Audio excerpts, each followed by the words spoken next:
다같이 찬송가 549장 부르시면서 예배 부름에 한 목소리로 응답드립니다. 549장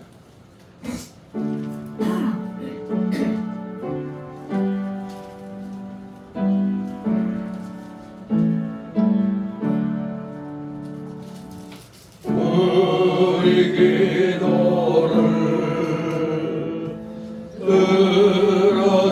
들어주시고 주님의 평화를 내려주소서.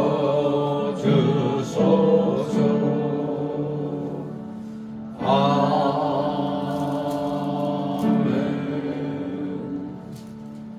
다같이 묵도 드립니다. 주님,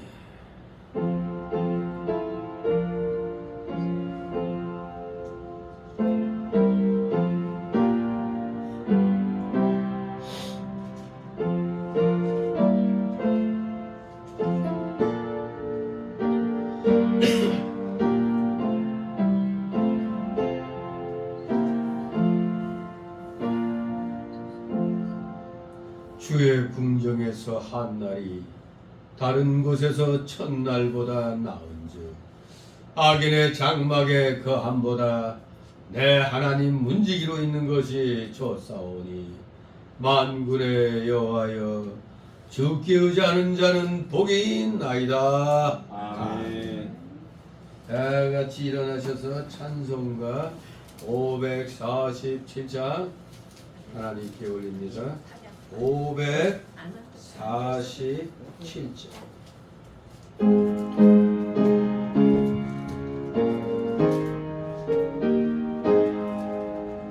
진리와 생명 되신 주 이 몸을 바치옵니다.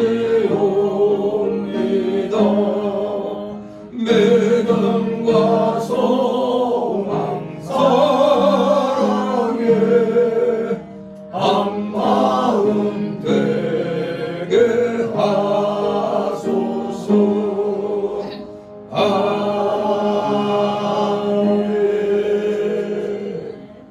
다같이 십계명 교독합니다. 찬송가 또는 성경 맨 뒤 겉껍데기 두꺼운 겉껍데기 안쪽에 십계명이 있습니다. 맨 앞쪽은 사도신경. 이 시간 십계명 교독합니다. 제일은 너는 나 외에는 다른 신들을 네게 있게 말지니라. 제일은 너를 위하여 생기는 산을 만들지 말고 또 이로 하늘에 있는 것이나 아래가 땅에 있는 것이나 땅 아래 물속에 있는 것에 아무 형상이든지 만들지 말며 그것들에게 절하지 말며 그것들을 섬기지 말라. 제3은 너는 너희 하나님 여호와 이름을 망령되이 일컫지 말라. 안식하는 안식을 기억하여 거룩히 지키라. 제5는 네 부모를 공경하라. 제6은 살인하지 말지니라. 제7은 가늠하지 말지니라. 제8은 도둑질하지 말지니라. 제9는 네 이웃에 대하여 거짓 증거하지 말지니라. 제10은 내 이웃의 집을 탐내지 말지니라. 아멘.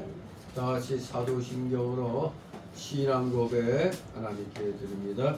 전능하사 천지를 만드신 하나님 아버지를 내가 믿사오며 그 외아들 우리 주 예수 그리스도를 믿사오니 이는 성령으로 잉태하사 동정녀 마리아에게 나시고 본디오 빌라도에게 고난을 받으사 십자가에 못 박혀 죽으시고 장사한지 사흘 만에 죽은 자 가운데서 다시 살아나시며 하늘에 오르사 전능하신 하나님 우편에 앉아 계시다가 저리로서 산 자와 죽은 자를 심판하러 오시리라. 성령을 믿사오며 거룩한 공예와 성도가 서로 교통하는 것과 죄를 사하여 주시는 것과 몸이 다시 사는 것과 영원히 사는 것을 믿사옵나이다.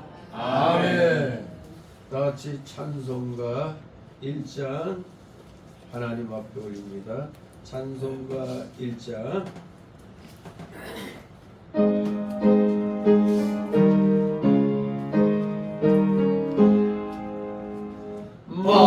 만복의 금 하나에 온 백성 찬송 드리고 전천사여 찬송하세 찬송 성부 성자 성령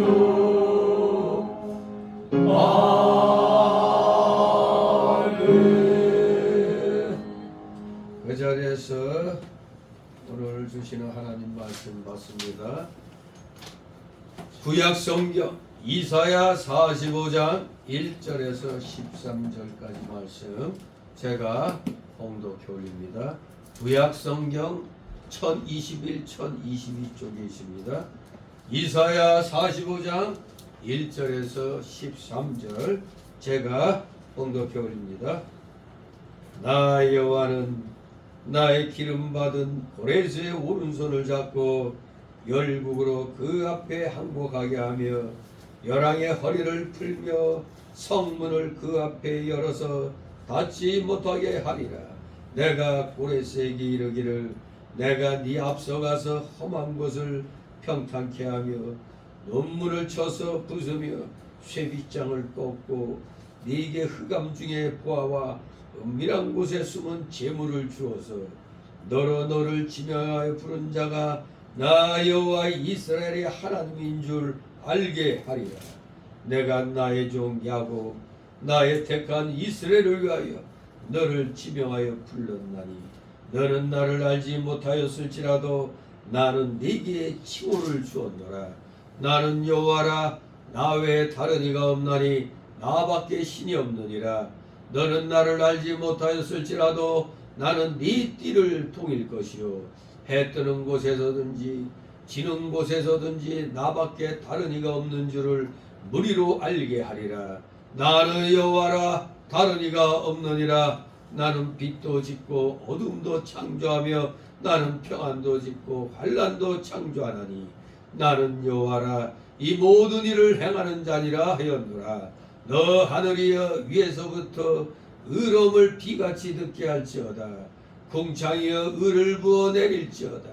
땅이여 열려서 구원을 내고 의도 함께 움돋게 할지어다. 나 여호와가 이 일을 창조하였느니라. 질그릇 조각 중 한 조각 같은 자가 자기를 지으신 자로 더불어 다툴진대 화 있을진저 진흙이 토기장이를 대하여 너는 무엇을 만드느냐 할 수 있겠으며 너희의 만든 것이 너를 가리켜 그는 손이 없다 할 수 있겠느냐. 아비에게 묻기를 네가 무엇을 낳느냐 엄에게 묻기를 네가 무엇을 낳으리고 부러하느냐 하는 자에게 화 있을진저 이스라엘의 거룩하신 자 곧 이스라엘 지으신 여호와께서 가라사대 장래 일을 내게 물으라. 또 내 아들들의 일과 내 손으로 한 일에 대하여 내게 부탁하라. 내가 땅을 만들고 그 위에 사람을 창조하였으며 내가 친수로 하늘을 펴고 그 만상을 명하였노라. 다같이 13절 내가 의로 그를 일으킨다. 그의 모든 길을 곱게 하리니 그가 나의 성읍을 건축할 것이며 나의 사로 바친 자들을 값이나 갚음없이 넣으리라. 만군의 여호와의 말이니라 하셨느니라. 아멘. 모두 제자리에 앉아주시기 바랍니다. 이 시간 하나님 앞에 목회기도 올립니다. 알파와 오메가여 처음과 나중이신 전지전능하신 하나님 아버지, 이 세상을 말씀으로 창조하셨고 그 모든 피조물들이 하나님의 기뻐하신 뜻 가운데 합력하여 선이 이루어지는 방향으로 모든 것이 진행되도록 하셨사오니 그 놀랍고도 크신 하나님의 섭리와 경륜에 오늘도 원근각체에서 나온 살아가시는 자녀들 세상의 추석 명절 연휴로 마음들이 흐트러져 있는 가운데 있지만 오늘 이렇게 세상으로 나가 또 열심히 일하기 전 귀한 주일을 저희들에게 허락하여 주심으로 먼저 하나님 나라와 그 의를 구할 수 있도록 하시니 아버지 감사를 드옵나이다. 우리 모두 주님의 형상으로 창조함을 받은 자들이기에 우리는 하나님께서 기뻐하시는 일들을 해야만 할 그런 책임이 있는 줄 압니다.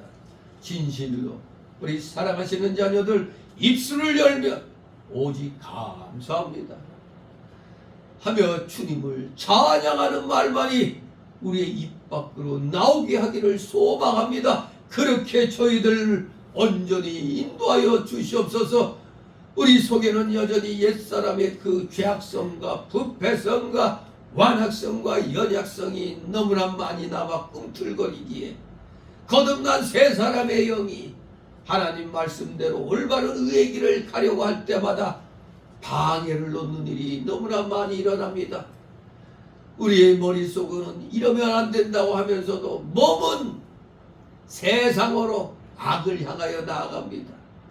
우리의 이 어리석고 연약함, 주님이 다시 이 땅에 오시는 날까지 철저히 쳐서 복종시키는 훈련, 성경 66권의 진리의 말씀에 입각하여 우리 자신들 잘 다스릴 수 있도록 늘 성령으로 충만케 하여 주시옵소서. 우리가 마음을 세상에 빼앗기면 어느 순간 성령의 충만함이 소멸되므로 거듭났다고 그렇게 큰 소리 치면서도 구원받았다고 하면서도 엉뚱하게 자꾸 믿지 아니한 사람들과 별다름없이 나아가는 우리 모습을 보게 됩니다. 우리의 어리석고 이 연약함, 아버지 이 시간 말씀 받기 전 우리 자신을 다시 한번 가다듬게 하여 주시옵소서. 세상에서 추석이라는 명절 연휴가 이번처럼 또 길었던 적이 있는가 생각해 봅니다. 이 세상의 명절은 하나님을 모르고 그저 조상들이 불안한 가운데 뭔가 신이라는 게 있긴 있는데 하면서 만들어낸 그런 우상에게 또 조상에게 제사 드리면서 복을 받겠다고 하는 그런 어리석은 그런 우리의 풍습입니다. 세상을 창조하시니까 하나님이신데 하나님이 어디 있느냐 하면서 세상 온갖 잡신을 만들어 섬기는 그런 모습이 우리의 이 어리석은 삶입니다.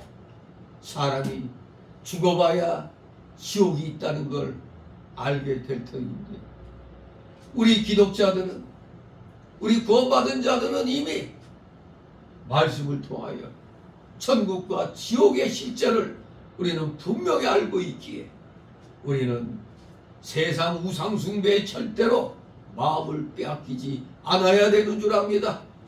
그저 체면 때문에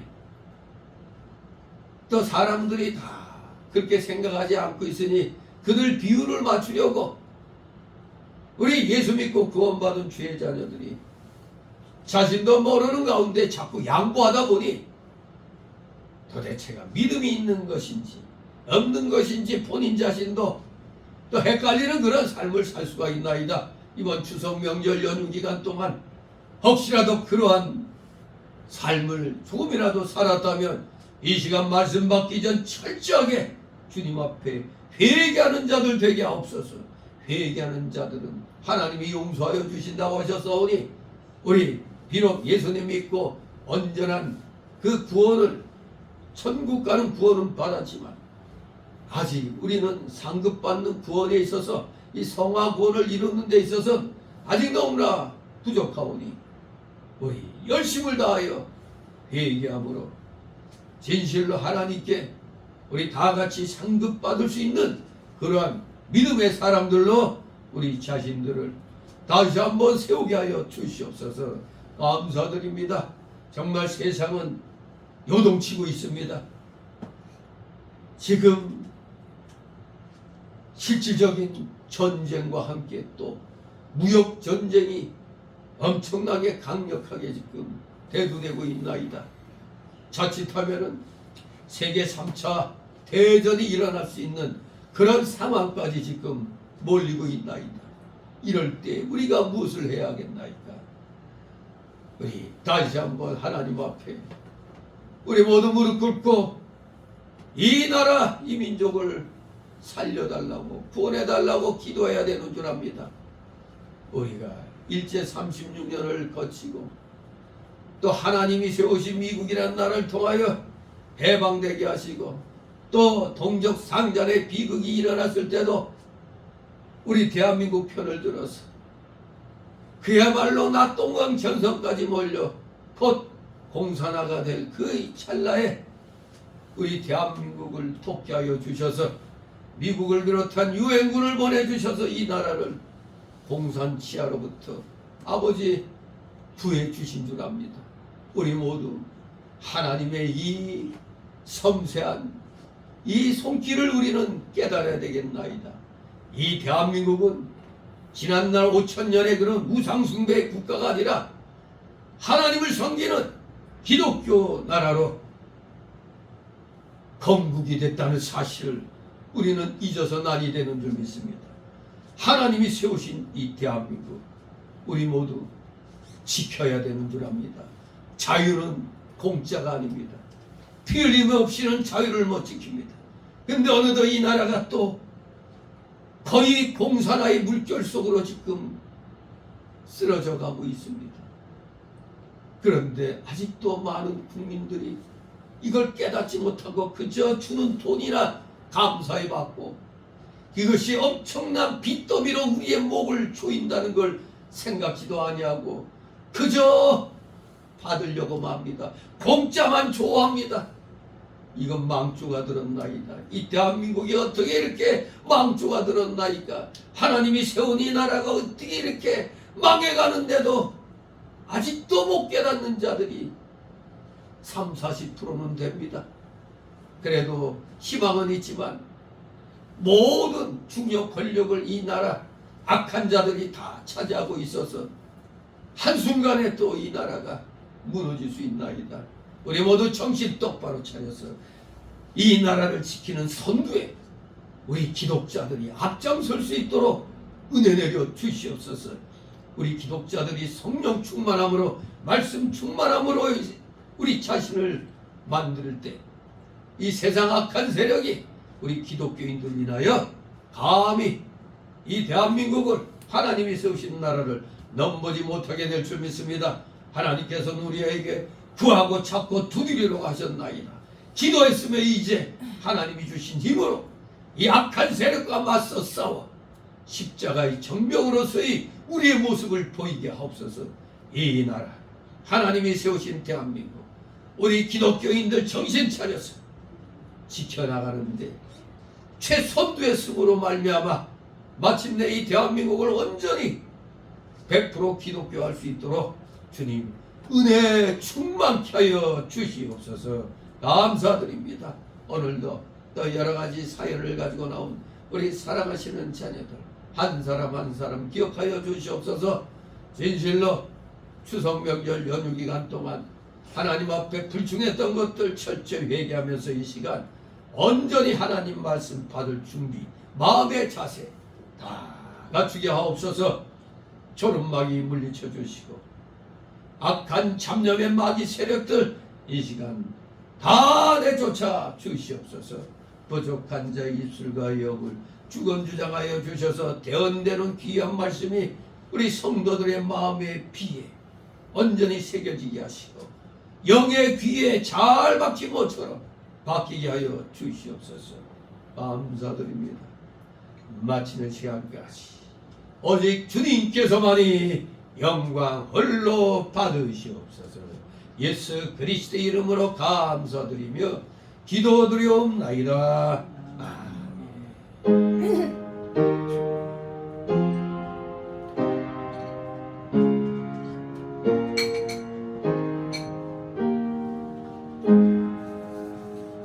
다 같이 찬송가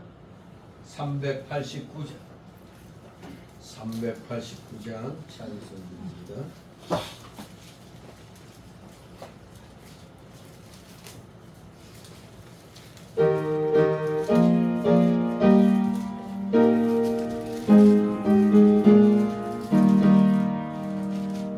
믿는 사람들은 금령 같으니 앞에 가신 주를 따라갑시다. 우리 대장 예수 길을 가지고 적절하는 곳에 가신 것보다 믿는 사람들은 금령 같으니 앞에 가신 주를 따라갑시다. 원수마귀 모두 쫓겨가기는 예수 이름 듣고 겁이 나니라. 우리 찬송 듣고 지옥 떨리게 형제들아 찬송합시다. 믿는 사람들은 본경 같으니 앞에 가신 주를 따라갑시다. 세상 나라들은 멸망받으나 예수 교회 영영 완성하리로. 지옥 권세 감히 맺지 못하고 주가 모든 교회 지키심이라. 믿는 사람들은 본경 같으니 앞에 가신 주를 따라갑시다. 백성들아 와서 함께 모여서 우리 모두 함께 깨어부르세. 영원토록 영광 권세 찬송을 우리 임금 주께 돌려보내세. 믿는 사람들은 동경 같으니 앞에 가신 주를 따라갑시다.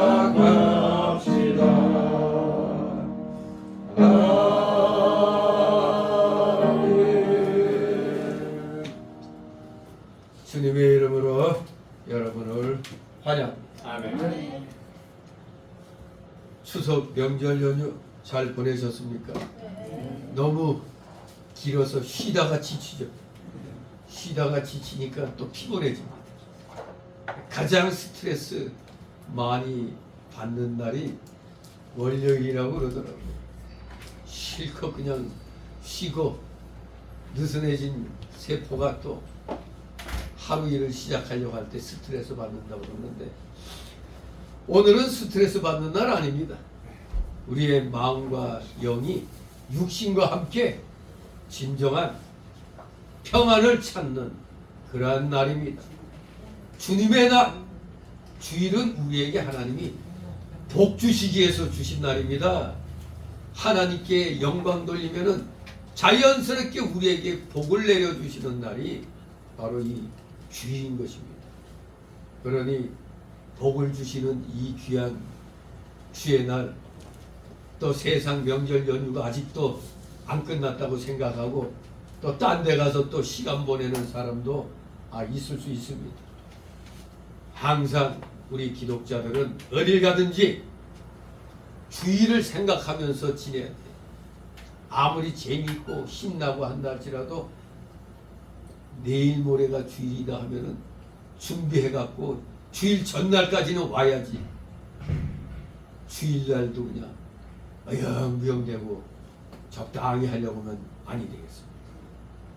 진실로 이 세상의 주인은 하나님이십니다. 우리 인간은 하나님의 피조물에 불과해서 우리 인생의 창조 목적이 뭡니까? 하나님을 영화롭게 하는 겁니다. 영원토록 그를 즐거워하는 겁니다. 간단하게 하나님께 영광 돌리는 삶이 우리 인생의 목적이 되는 겁니다. 그러면은 바로 그것이 마태복음 6장 33절 말씀대로 먼저 하나님 나라와 그 의를 구하는 것이 되기 때문에 하나님만 맨날 뭐 해달라고 섬기라고 그러지 우리한테 주는 게 뭐가 있느냐. 하지만 우리한테 주는 게 너무너무 많아서 세려고 해도 셀 수가 없어요. 아니 생각이 안 나지. 너무 많으니까. 그래서 우리가 때때로 가만히 받은 복이 얼마나 되는가. 나 받은 복 없는데 생각할 때마다 한번 받은 복이 진짜 없을까 세워보시기 바랍니다. 받은 복을 세워봐라. 막상 생각하면 엄청나게 많이 있는 겁니다. 오늘 여러분이 이 자리에 나올 수 있는 건 어젯밤 잠자고 오늘 아침에 못 일어났다면, 요단강 건너가 버렸다면 여기 못 나오잖아요.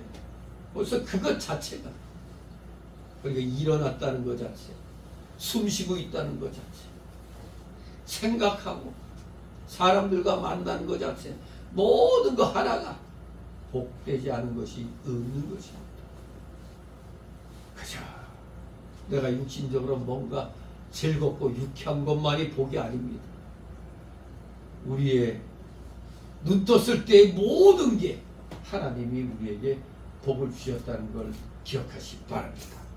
오늘 이사야 45장 1절에서 25절을 반으로 나눠서 오전에는 1절에서 13절까지, 오후에는 14절에서 25절까지 이렇게 둘로 나누어서 함께 여러분과 말씀을 통하여 은혜를 나누도록 하겠습니다.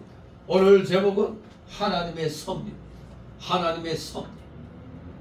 그 중에서도 오늘 오전에 1절에서 13절까지 살펴볼 제목은 하나님의 도구 고레스입니다. 고레가 아니라 고레스 왕입니다. 고레스 왕. 오늘날로 말하면 페르시아. 페르시아가 오늘날 어디에 속합니까? 이란에 속하죠. 한때 페르시아가 대제국을 이름으로 말미암아 그야말로 저 중동 그쪽 지역을 완전히 페르시아가 장악을 했었죠. 성경에는 페르시아란 말이 없고 바사라고 이렇게 바사 제국. 예. 바로 그 바사 제국의 왕 페르시아가 하나님 백성 이스라엘을 바벨론 포로로부터 구원해내는 그런 구원의 도구로서 사용이 된다는 것을 오늘 본문 말씀이 가르쳐 주는 겁니다. 이방 나라 왕을 하나님이 도구로 사용하신다. 네. 하나님께는 세상 모든 민족을 하나님이 다 창조하셨잖아요. 사람을 하나님이 창조하셨잖아요. 그 중에서도 이스라엘 백성을 특별히 구분하셔서 선택해 주셨죠. 그래서 이스라엘은 특별히 선민이라고 얘기를 하는 겁니다.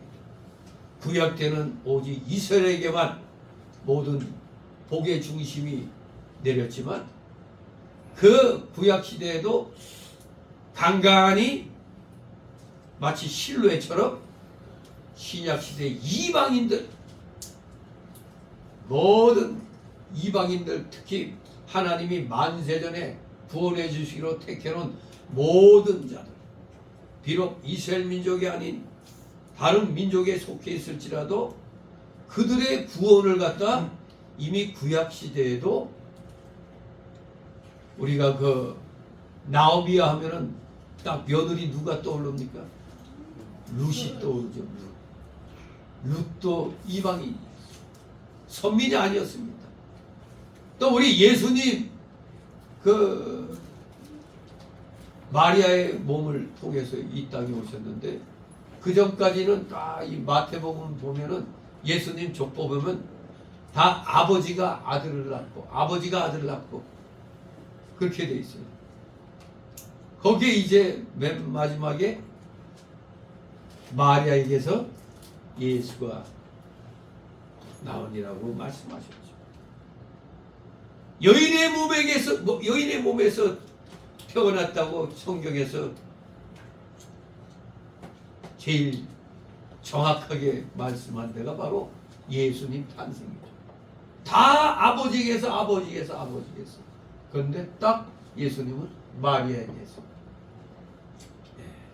그래서 오늘날에도 옛날 우리 그 어르신들은 저희 어머니부터도 우리가 생각할 때 어머니가 낳았지 아버지가 낳았냐 하지만 어머니들은 뭐라고 그래? 너 아버지가 낳았습니다. 왜? 씨가 아버지로부터 온 거니까. 아무튼 우리 인류는 다 그렇게 아버지 아담의 그 후손에 의해서 낳지만 예수님만은 성령의 역사로 마리아에게서 잉태하신 거죠. 성령의 역사. 요셉에게서 씨를 받아 나온 게 아니라 성령에 의하여 탄생이 된 자가 바로 예수님입니다. 예수님. 정말로 이 신약시대 모든 이방인들이, 즉 만세전에 택함 받은 자들이 이방인들 가운데 진리하죠. 그 모든 자들이 이제 마침내 예수 그리스도를 통하여 구원을 받게 되는 거죠.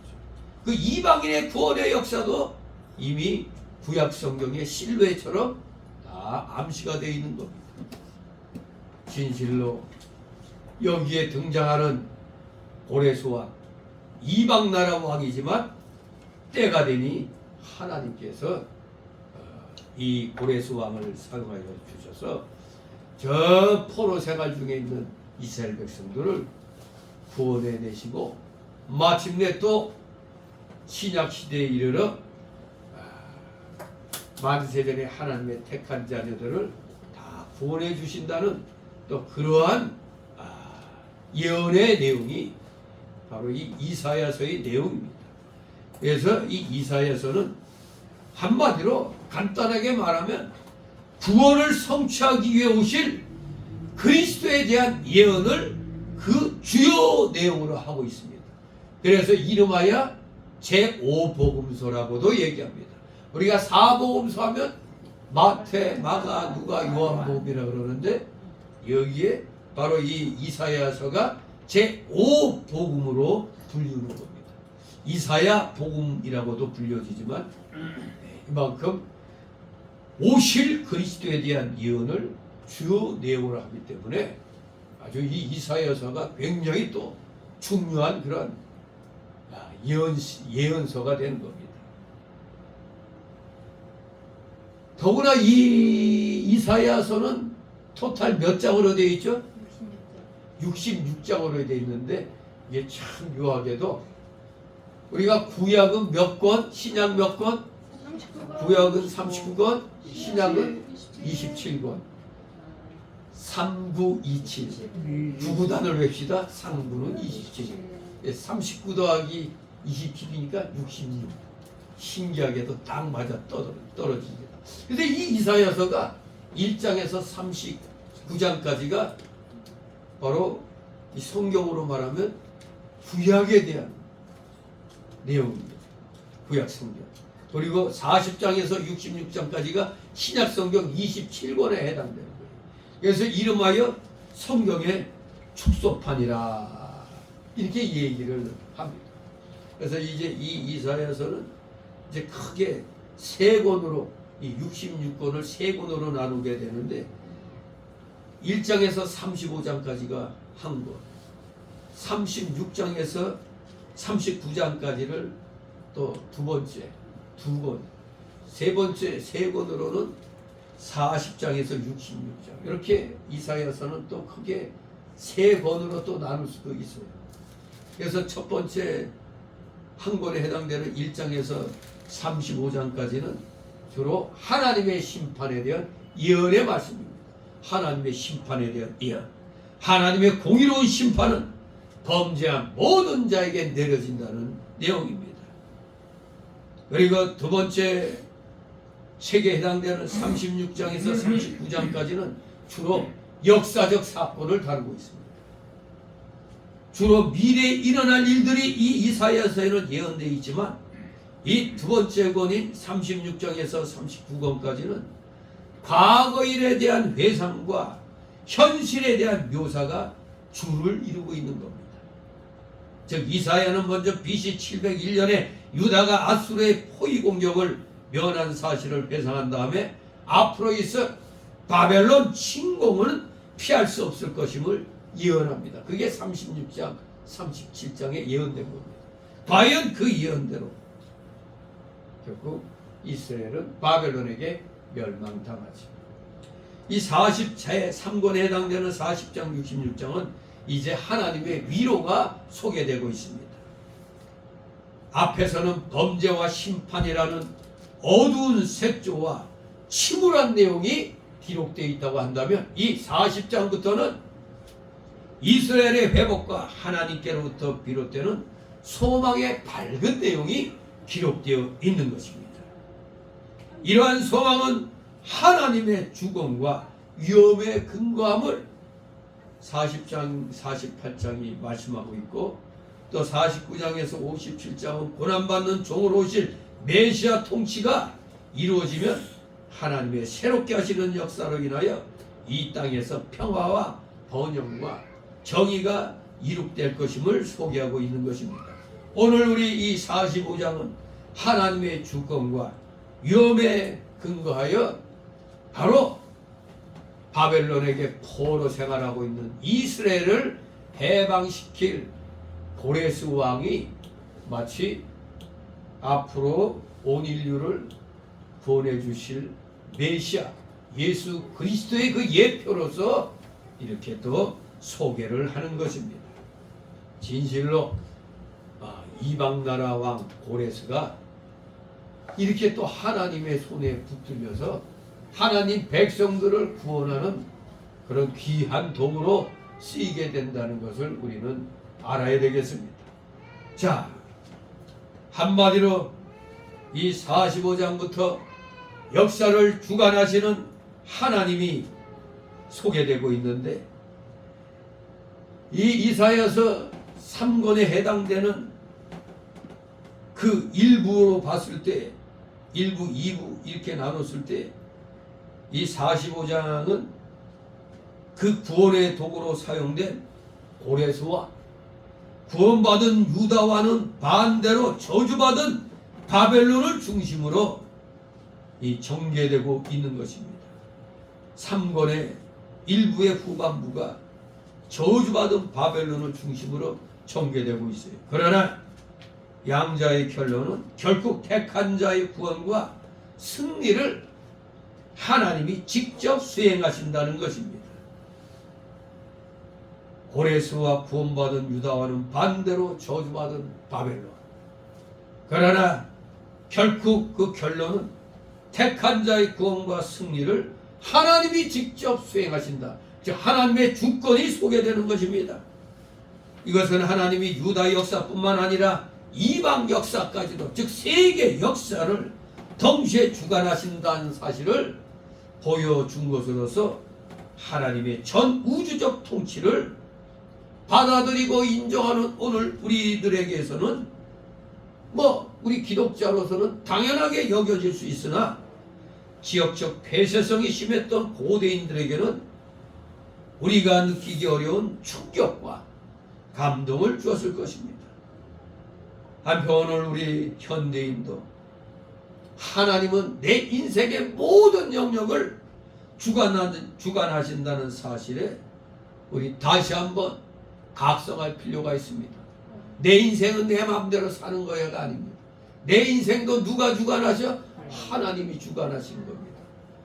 내가 몸담고 있는 이 나라의 역사도, 대한민국이 존재하는 이 지구의 역사도 누가 주관하셔? 하나님이 주관하시는 겁니다.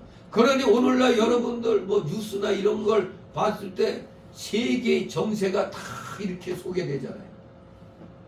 그야말로 우리는 이 대한민국에 앉아갖고도 세계 정세가 어떻게 돌아가는가를 알 수가 있잖아요. 한땐 미국이 이라크 후세인을 공격할 때 우리는 마치 무슨 영화관에서 영화 보듯이 통닭 뜯어 먹으면서 이라크 공격하는 그걸 마치 영화처럼 보기도 했잖아요. 그야말로 이 세상 모든 것 다 하나님의 주권 속에서 이루어지는 겁니다. 오늘날의 이 위기 상황도 뭔가 우리 주님이 재림하시는 날이 점점 더 가까워지고 있음을 깨닫게 해주는 겁니다.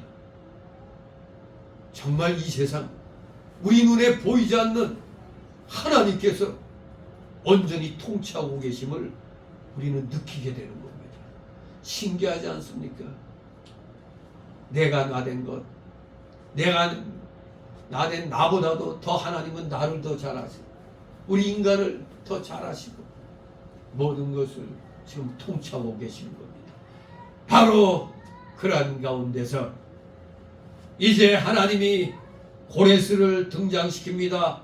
그 당시 대제국을 이룬 페르시아의 고레스 왕, 그 고레스가 등장함으로 앞으로 이 바벨론 포로 생활하고 있는 유대의 민족을 구원해 줄 것을 예언하는 겁니다.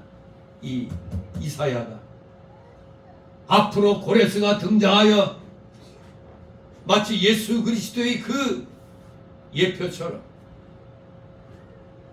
오실 예수님이 만민을 위한 구원을 선포하듯이 페르시아 왕 고레스가 등장하여 포로 생활에 정말 절망 속에 살고 있는 유대인들에게 구원을 해방을 시켜주는 놀라운 일을 일으킨다.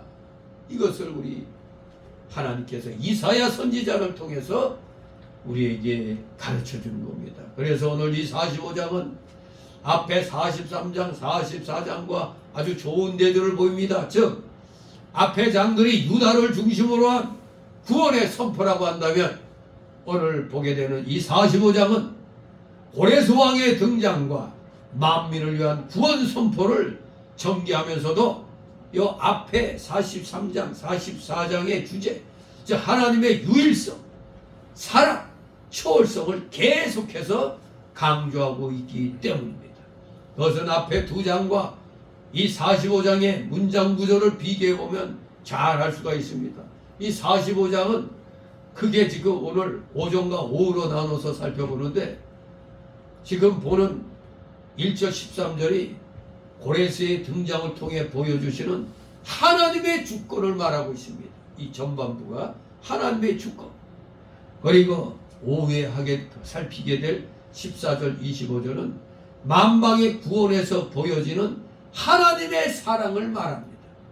하나님의 사랑을 말하는 후반부. 이렇게 전반부 후반부로 45장을 이렇게 나눠서 볼 수가 있습니다. 그러면서 이 1절에서 13절은 또다시 하나님께서 이방 역사에까지 간섭하셔서 고레스를 등장시키겠다는 예언 자체를 1절에서 8절에서 말씀하고 있습니다. 고레스를 등장시키겠다 예언하는 겁니다. 아직은 등장 안 했어요. 하지만 등장시키겠다 이겁니다. 그리고 이 사시에서 나타난 하나님의 유의성과 주권을 9절 11절에서 또 이렇게 또 교훈해주고 있는 것입니다. 그리고 이제 오후 시간에 할 것 역시 이와 비슷하게 전개가 됩니다. 자, 그러면 오늘 1절 13절 하나님의 섭리 원, 즉 하나님의 도구 고레스라는 제목으로 한번 천천히 또 한 절 한 절 살펴보도록 하겠습니다. 오늘 이 1절 13절을 소단락으로 나누어서 살펴보겠습니다. 세 단락으로 나누겠습니다. 첫 번째 소단락은 1절 6절 이스라엘 구원운동을 위해서 고레스에게 큰 권세를 주시는 하나님, 이스라엘 구원운동을 위해서 고레스 왕에게 큰 권세를 주시는 하나님. 두 번째 소단락으로 7절 10절 빛과 어두움, 평안과 환난을 창조하고 주장하시는 하나님, 빛과 어두움, 평안과 환난을 창조하고 주장하시는 하나님. 세 번째 소단락으로 11절 13절 고레스를 택하신 이유, 즉 장래 유다인이 석방될 것을 예고하시는 하나님, 장래 유다인이 석방될 것을 예고하시는 하나님, 즉 고레스를 택하신 이유를 11절 13절에서 말씀합니다. 자, 먼저 첫 번째 단락으로 1절 6절 이스라엘 구원운동을 위해서 고레스에게 큰 권세를 주시는 하나님 살펴봅니다. 1절 있습니다. 나 여호와는 나의 기름 받은 이 고레스의 오른손을 잡고 열국으로 그 앞에 항복하게 하며 벼랑의 허리를 풀며 성문을 그 옆에 열어서 닫지 못하게 하리라. 내가 고레스에게 이르기를 아멘. 예, 나 여호와는 나의 기름 받은 고레스의 오른손을 잡고 열국으로 그 앞에 항복하게 하겠다. 그렇습니다. 앞으로 하나님께서 바사왕 고레스, 즉 페르시아 왕 고레스에게 큰 권세를 주어 열국들을 정복하게 하고 마침내 유다 백성을 바벨론 포로에서 돌아오게 할 것을 말씀하고 있는 겁니다. 그때 누구를 쓰신다고? 나의 기름 받은 고레스, 즉 고레스 왕을 하나님이 쓰시기 위해서 세웠다는 얘기입니다. 나의 기름 받은 고레스. 통상적으로 구약 때 기름 부음을 받게 되는 사람은 어떤 종류의 사람들이죠? 제사장, 또 이스라엘의 왕, 또 누구? 선지자, 그리고 메시아입니다. 그런데 이사야 선지자는 이방 나라 바사 왕인 고레스에게 기름 부음 받은 자란 칭호를 부여했습니다. 이방 왕 고레스에게 기름 부음 받은 자란 이스라엘 백성에게 쓰는 칭호를 부여했습니다. 이사야가 이처럼 이방인 왕 고레스를 기름 부음 받은 자라고 명명한 것은 이제 앞으로 이스라엘 백성들이 고레스 왕에 의하여 바벨론의 권세에서 해방되는 것을 마치 메시아에 의하여 죄에서 해방되는 것의 상징으로 보았기 때문에 이 고레스를 표현할 때 나의 기름 받은 고레스다, 이렇게 표현을 한 것입니다. 바로 그 고레스의 오른손을 잡는다 했습니다. 오른손을 잡는다는 건 하나님이 이 고레스를 아주 귀하게 쓰신다는 얘기입니다. 권능의 오른손, 하나님의 권능의 오른손으로 페르시아 왕, 바사 왕 고레스를 잡는다. 즉 이방 왕이지만 하나님이 도구로 귀하게 쓰신다는 것을 가리키는 말입니다. 오른손으로 잡는다는 것. 우리 인간들도 뭐 권력 잡은 사람들 표현할 때, 누굴 얘기할 때 오른손이야 왼손이야 그러잖아요. 저 사람 누구의 오른손이야, 이런 얘기 하잖아요. 그런데 하나님의 오른손에 잡혔다? 그건 그냥 엄청나게 귀하게 쓰이는 것입니다. 그래서 우리도 기도할 때 뭐라고 합니까? 하나님의 오른장 중에 저희를 붙잡아 주옵소서 그러잖아요. 오른손으로 우리를 붙잡아 주소서. 권능을 상징하잖아요.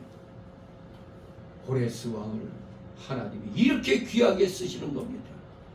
그리하여 열왕의 허리를 풀며 성문을 그 앞에 열어서 닫지 못하게 하리라. 열왕의 허리를 푼다는 건 무슨 말입니까? 고레스 왕이 열국의 왕들을 쳐서 열왕들이 힘을 쓰지 못하게 된다는 것입니다. 우리가 바지 입을 때 바지에 끈이 없으면 어떻게 해야 돼? 손으로 잡아야지. 그러면 공격할 때 바지 내려갈까봐 싸움 못하잖아. 이거 바지 내려가면 어떻게 해서. 그러니까 이걸 갖다 움켜쥐니까 실컷 두들겨 팰 수가 있는 거지. 망신당할래? 두들겨 맞을래? 또 사람은 체면을 또 되게 또 비여기는 거죠. 아무튼 하나님께서 이 고레스 왕을 사용하셔서 열국의 왕들이 힘을 못 쓰게 만든다는 겁니다. 열국의 허리를, 열왕의 허리를 푼다는 게 그런 의미입니다. 즉 하나님께서 고레스 왕에 그 큰 권세를 주시니 고레스가 열국의 성문을 깨뜨리고 저 열왕들을, 열국의 열왕들을 정복하게 된다는 것입니다. 하나님 백성을 구원하시려고 이방 나라 왕을 이렇게 사용하신다. 다같이 2절 3절 있습니다. 내가 네 앞서가서 험한 곳을 평탄케 하며 논문을 쳐서 부수며 쇠 빗장을 꺾고 네게 흑암 중에 보아 은밀한 곳에 숨은 재물을 주어서 너를 지명하여 부른 자가 나 여호와 이스라엘의 하나님인 줄 알게 하리라. 아멘. 바로 1절 하반절에 내가 고레스에게 이르기를 2절 3절의 말씀을 준다는 겁니다. 진실로 이제 2절부터 본격적으로 고레스가 하나님의 도구로 쓰임받는다는 걸 설명하고 있습니다. 사실 우리 하나님은 꿈을 통하여 이방의 왕들에게 계시를 보여준 적도 있었죠. 그 창세기 41장에 보면은 바로 왕이 그 감옥에 갇혀 있는 요셉을 국무총리로 쓸 때 바로 왕이 꿈을 꿨잖아요. 예? 그 살찐 소 7마리, 흉악한 소 7마리 뭐 해가지고 그게 바로 뭐 앞으로 애굽에 7년 풍년이 있고 그리고 7년 흉년이 있다. 이걸 갖다 하나님이 가르쳐 줬는데 바로 왕은 이게 도대체 뭔 꿈이냐. 그럴 때 그 술 맡은 관원장이가 누가 이제 자기가 감옥에서 이제 요셉의 그 예언대로 자기가 복귀돼 갖고 왕 앞에 이렇게 오게 된 걸 얘기하면서 요셉을 소개했더니 요셉이가 불려가서 그 꿈을 해석해 줌으로 말미암아 애국의 총리가 됐던 거죠. 이렇게 가끔 이방 왕을 통해서 계시를 주시곤 했습니다. 다니엘서 2장에도 보면은 느부갓네살 왕이 터무니없는 명령 내리죠. 지가 꿈꿔놓고 그 꿈이 뭔지도 기억이 안 나는데 박사들 불러다가 꿈 맞춰라 이거. 못 맞추면 다 죽여버린다. 진짜 그 어이없는 일이죠. 아 지가 꿈꾸면 우리가 어떻게 알아? 자기도 모르면서 자기가 그래도 그 바로왕처럼 이런 꿈을 꿨는데 하고 물어보는 것도 아니고 그게 생각이 안 나는 거야. 그거 어떻게든지 풀어내. 그만큼 구약 시대 때 참 뭐 어느 나라나 왕조 시대 때 그야말로 뭐 왕이 절대자니까 어거지로라도 풀어내야 되는 거예요. 근데 다니엘이 그걸 갖다 하나님이 주시는 계시로 설명을 했었죠. 아무튼 이방 나라 왕들이지만 때로는 하나님이 꿈을 사용해서 계시를 보여주시곤 했습니다. 물론 직접적으로는 거의 말씀하지 않으셨습니다. 그런데 이 45장 이 부분에서는 이례적으로 지금 하나님께서 어떻게 했다고 내가 고레스에게 이르기를 해가지고 하나님께서 직접 바사왕 고레스에게 하신 말씀을 기록하고 있어요.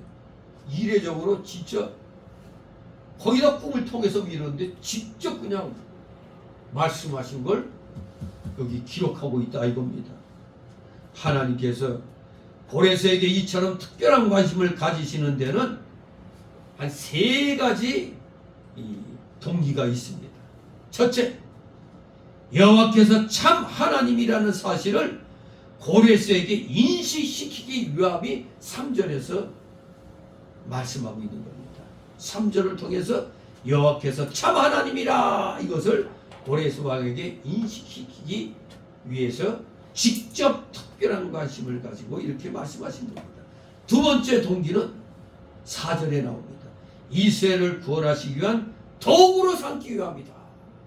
너를 내가 이스라엘을 구원하기 위한 도구로 삼기 위함이다. 이거 4절을 통해서 두 번째 동기를 말씀합니다. 세 번째 동기는 5절 7절을 통해서 전 세계의 관심을 모으고 하나님의 유일성 내지는 전능성을 드러내기 위함. 하나님의 유일성과 전능성을 드러내기 위한 동기로서 고레스 왕에게 직접 이렇게 말씀을 하신 걸 기록하게 한 것입니다. 한편 여기서 고레스 왕이 이처럼 하나님의 도구로 사용되었지만 사실 우리도 오늘날 쉽게 고레스 왕 하나님이 사용하셨으니까 구원받은 자가 틀림없다. 이렇게 우리가 단정적으로 얘기할 수는 없죠. 왜냐하면 사실 인격 자체가 하나님의 백성이 한 사람으로서 구원받은 것은 아니기 때문에 하나님이 쓰시고 버리는 경우 있죠. 바벨론도 한때는 하나님이 몽둥이로 쓰셨죠. 이스라엘 백성 정신 못 차리니까 저 두들겨 패서라도 깨닫게 하려고 몽둥이로 사용하셨잖아요. 그런데 때가 되니까 그 바벨론이라는 몽둥이를 바사왕을 통해서 꺾어버렸잖아요. 이렇게 우리도 하나님께 실컷 쓰임받아서 착각하지 않나요? 내가 하나님께 쓰임받았으니까 나는 구원받은 게 틀림없다. 이 착각하지 않아야 됩니다. 바벨론처럼 꺾여버릴 수가 있잖아요. 이거 아수르 역시 마찬가지죠. 아수르도 지난날 이스라엘과 유다의 심판도구로 사용됐지만 끝내 버림받은 거죠. 바벨론도 역시 심판의 도구로 잠시 사용했지만 꺾어버렸죠. 그러니까 우리도 이걸 조심해야 됩니다. 실컷 하나님의 도구로 사용되어 놓고 내가 구원받지 못한다면 이런 황망한 일이 어디 있습니까? 그래서 마태 7장 21, 22절에 나더러 주여 주여 하는 자마다 천국에 들어갈 것이 아니라고 그랬죠. 그러니까 거기에 있던 자칭 선지자니 뭐냐 하는 자들이 울부짖잖아요. 아니 주의 이름을 위하여 내가 얼마나 많은 일을 했냐고 따지잖아요. 그런데 황망한 주여 주여 한다고 해서 다 구원받을 자가 천국에 들어갈 자가 아니라는 말은 굉장히 겁나는 말 아닙니까? 지금 오늘날 교회도 마찬가지입니다. 유명한 목사들 오죽하면 그런 얘기가 또입니까? 누가 천국 갔다 왔는데 뭔 소리해? 장로가 돼가지고 천국 갔더니 그냥 왔는가 하고 그냥 쳐다보고 말았는데 어느 날 보니까 목사가 딱 들어왔어 천국에. 그랬더니 모든 사람이 일어나서 기립박수 와 하고 그냥 환영해 주니까 그 장로가 뿔딱 지나서 아니 천국에서까지 사람 차별하냐 했더니 그게 아니라 모처럼 목사님이 들어왔다. 이거 무서운 말 아닙니까? 많은 목사들이 이 아수르나 바벨론 고레스처럼 그저 하나님께 쓰임받고 그냥 끝나버릴 수도 있다는 거 아닙니까? 그리고 우리 스스로도 내가 마치 믿음 생활 잘해서 구원받은 것 같은데 가끔가다 저 구원파나 이런 자들이 와가지고 당신 구원받은 증거 내놔봐 하면은 갑자기 자신이 없어지죠. 그래갖고 구원파에 넘어가는 거예요. 그게 왜 자신이 없습니까? 내가 예수님이 나의 구주로 믿어지면 그걸로 끝난 겁니다. 예수님이 믿어지는데 무슨 놈의 그보다 더 확실한 증거가 어디 있어요? 근데 이놈들이 자꾸 구원받은 증거 내놔봐 하니까 눈으로 보여야 되는 건 줄 알고 자신감이 없어지는 거예요. 아니 여러분, 그럴 때 확 얘기해야 되는 거예요. 당신 태어날 때 태어난 날짜 알아? 누가 얘기해줘서 아는 거지. 우리 구원받은 거 정확히 언제인지 몰라요. 단지 그때 아닌가 이렇게 생각할 수가 있는 거죠. 예수님이 구주로 믿어지면 이보다 더한 증거는 없는 것입니다. 자신감 있게 우리는 그래서 확신 있는 믿음 생활 하라는 겁니다. 확신 있는 믿음 생활. 괜히 그냥 열심히 그냥 믿음 생활 했는데 아이고 구원에서 탈락되면 어떡하나, 요런 걱정하는 그런 사람들 있죠. 알미니안주의자들이 좀 그런 자들이 많아요. 실컷 주님을 위해서 일하다가 내가 지옥 가면 어떡하지? 그 뭔가 이 구원에 대한 확신이 없는 거 아니에요. 예수님이 나의 구주로 믿어지면 그 순간 누가 내 영에 거하신다고? 성령 하나님이 거하시는 거예요. 이거보다 더한 확실한 게 없는 겁니다. 이렇게 하나님께서 고레스에게 직접 하신 말씀을 이렇게 기록하도록 한 것도 이건 아주 귀한 겁니다. 대부분은 꿈이나 환상이나 이렇게 주시는데 직접 고레스에게 지금 말했다는 겁니다. 그러니까 이 특별히 고레스만큼은 그래도 이 사람은 구원받은 사람이 아닐까 하는 생각을 해보는 거죠. 하나님이 직접 말씀했으니까. 그러나 이건 확실한 건 알 수가 없어요. 우리가 마치 이스라엘 초대 왕이 누구죠? 사울 왕이죠. 이럴 때 또 그냥 질문하는 게 이거예요. 사울 왕 구원받았습니까? 안 받았습니까? 그 성령이 떠났으니까 구원받은 거 아니잖아. 이렇게 됐지만 이 구약 때의 성령 받음과 이 신약 때의 성령 받음은 달라요. 구약 때는 하나님 뜻에 어긋나면 그냥 걷어버리는 경우가 있는데, 신약 때는 신약의 하나님은 한 번 구원은 영원한 구원이에요. 이거 제일 좋아하는 군대가 있죠. 한 번 해병은 영원한 해병이라고. 한 번 구원은 영원한 구원인 것입니다. 하나님이 이렇게 고레스 왕을 세워가지고 대적의 성읍들의 문과 쇠빗장을 꺾어 이 바사의 고레스 왕이 주변의 모든 나라들을 정복하도록 도우시고 많은 재물을 취하도록 하신다는 겁니다. 왜 그렇게 쓰시느냐? 바로 이 고레스 왕을 사용해서 하나님 백성 이스라엘을 구원하시기 위함입니다. 대한민국이 왜 무너질 것 같으면서 안 무너지느냐? 하나님의 백성을 살리시기 위해서입니다. 그래서 6.25 때 낙동강까지 몰렸을 때 뭐 거의 끝난 거죠. 근데 유엔 안전보장 이사회에서 5개국이 다 찬성해야 유엔군이 파병된 건데, 그때는 자유중국이 아직 그 안보리 이성으로 있었단 말이에요. 이게 문제는 소련이었어. 근데 그날따라, 그러니까 여러 가지 설이 있어요. 스탈린이 나 휴가 가니까 휴가 가는 동안 연락도 하지 마.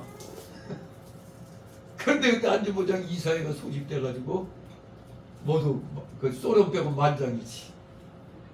그래가지고 유엔군이 파병된 거. 이거 기적입니다. 이 유엔 역사에서 이렇게 파병된 데는 대한민국밖에 없어요. 그때 또 우리나라 기독교인들이 부산 앞바다에서 정말로 하나님 이 나라를 구해달라고 기도했어요. 기도의 응답의 역사가 그렇게 온 겁니다. 진실로 이 세상의 역사는 이 하나님이 주장하신다는 것을 우리 대한민국 민족은, 특히 기독교인들은 대한민국 기독교인들은 뼈저리게 느껴야 돼요. 정말로 이 나라가 꼴찌 국가에서 세계 10위권의 나라로 섰다는 거, 이건 기적 중에 기적입니다. 하나님의 은혜가 아니고서는 이렇게 될 수가 없어요. 진실로 미국이라는 나라가 결국에는 우리 입장에서 보면 우리 대한민국을 구원하도록 하기 위해서 하나님이 쓰신다는 겁니다. 하나님께서는 이렇게 자기 백성의 구원운동을 위해서 사용하려고 필요한 모든 것을 다 주시는 겁니다. 여러분들을 위해서 다 주시는 겁니다. 하나님께서는 이스라엘의 구원운동을 위해서 이방 나라의 왕들도 이용하고 심지어는 원수까지도 이용하시는 겁니다. 그렇습니다. 오늘날 이 세계 어떻습니까? 하나님께서 이 세계를 권장하는 큰 권세로 어느 나라를 사용해서 미국이라는 나라를 사용하고 계시죠. 이 미국이라는 나라를 세워서 큰 권세와 또 세계 최강의 그런 재물도 주신 것은 전 세계에 택한 하나님 백성의 구원운동을 도우라고 미국에게 주신 겁니다. 그걸 알아야 돼요. 지금 러시아 푸틴 지금 국민들에게 쫓겨나게 생겼어요. 이제 우크라이나도 이제 열받다가 우크라이나도 3년 동안 얼마나 고생했어요. 왜? 러시아가 그냥 그 중요 도시 뭐 유류 저장 뭐 이런 데 다 때려 부숴갖고 우크라이나 국민들 그냥 얼어 죽은 사람이 이렇게 많았어요. 겨울에. 근데 이제는 서방이 도와주고 거기다 미국이 푸틴 요게 말 안 듣네. 전쟁 그만 하라고 했더니 계속 버티고 하네. 그래? 그러면 우크라이나에게 저 러시아 무너뜨리겠구만 하고 무기를 지원해 주자. 그랬더니 지금 러시아에 그 동결된 그 돈들, 미국 내 그 있던 돈들 다 동결시킨 돈 다 우크라이나에다 퍼주고 유럽도 우크라이나에다 퍼주니까 이제는 우크라이나가 돈이 풍부해져 갖고 몇천 기의 미사일도 막 만든다는 거예요. 그냥 만들 돈이 미사일 하나에 몇천만 원, 7천만 원, 싸구려도 4천만 원 이런 걸 몇백 개씩 만든다는 거예요. 그런데다 이제는 드론까지 사용해가지고 러시아 상국을 덮어버리니까 러시아 그냥 유류 저장소가 다 파괴돼가지고 러시아가 최대 생산지거든요. 이 석유. 그런데 지금 러시아가 큰일 났어. 정제유가 부족해졌어. 왜? 우크라이나가 막 때려 부시니까 그냥. 그래갖고 지금 자기네 우방 나라들 뭐 이란 뭐 이런 데서부터 석유를 막 사는데 우리나라에서까지 정제유를 사는 거예요. 이제 문제는 트럼프가 러시아에 그 정제유 파는 나라 관세 200% 300% 맞을 줄 알아? 이러면 못 파는 거죠. 중공도 지금 못 팔게 되는 거예요. 러시아 지금 이제 망하게 생겼어요. 지금 국민들이 이제 올 겨울 혹독한 추위를 겪어야 돼요. 왜?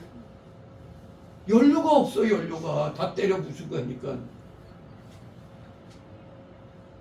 우크라이나에게 그렇게 하더니 이제 본인들도 지금 당하게 돼 있어요. 그러면 국민들이 푸틴 내려와 하고 이제 푸틴이 잘못하면 군부에 의해서 또 제거될 수도 있는 거예요.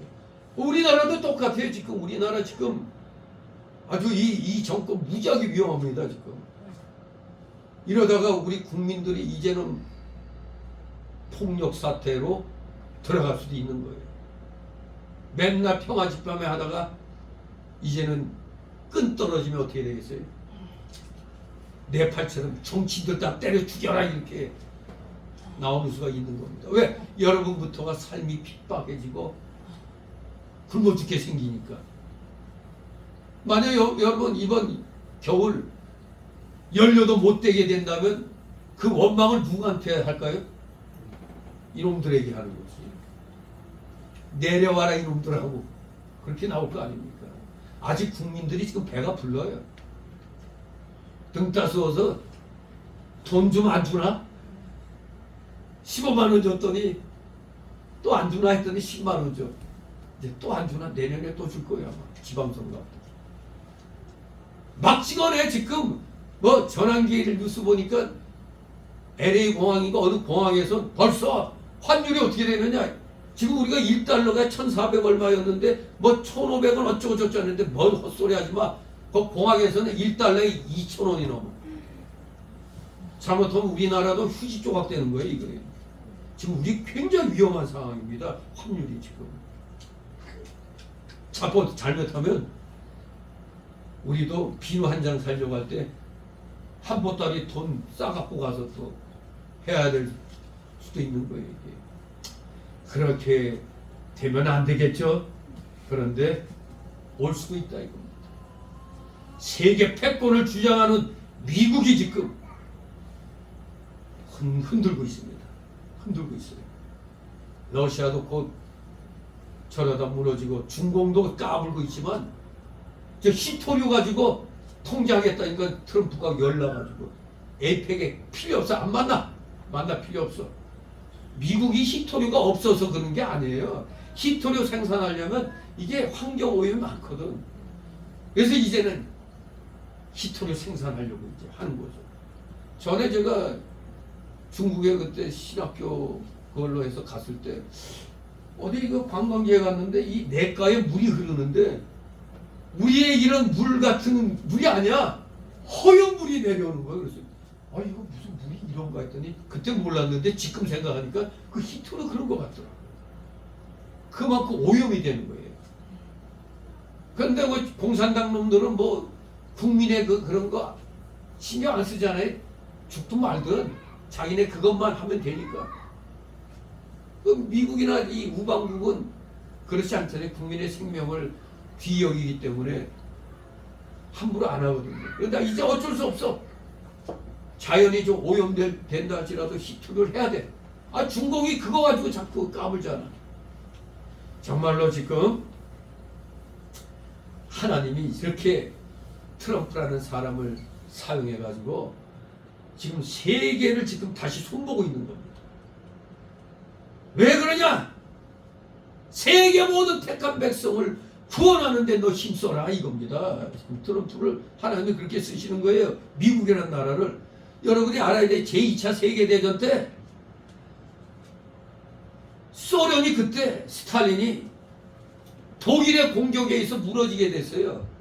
그러니까 미국에 우리 좀 도와달라 했더니 그러면 조건이 있다. 너희 소련 내 기독교인들의 자유를 허락하라. 그 조건으로 스탈린의 원조 요청을 수락했다고 해요. 그때 스탈린이 나중에 딴소리 할지라도 지금 망하게 생겼잖아 독일에. 그러니까 그렇게 하겠다고 조건을 수락했다고 합니다. 근데 이 공산주의자들은 앞에서 한 말하고 뒤에서 한 말 다르게. 왜? 공산주의자들이 특징이 뭐죠? 거짓말. 거짓말도 100번 하면 진실이 된다는 이런 주장을 하는 자들이니까.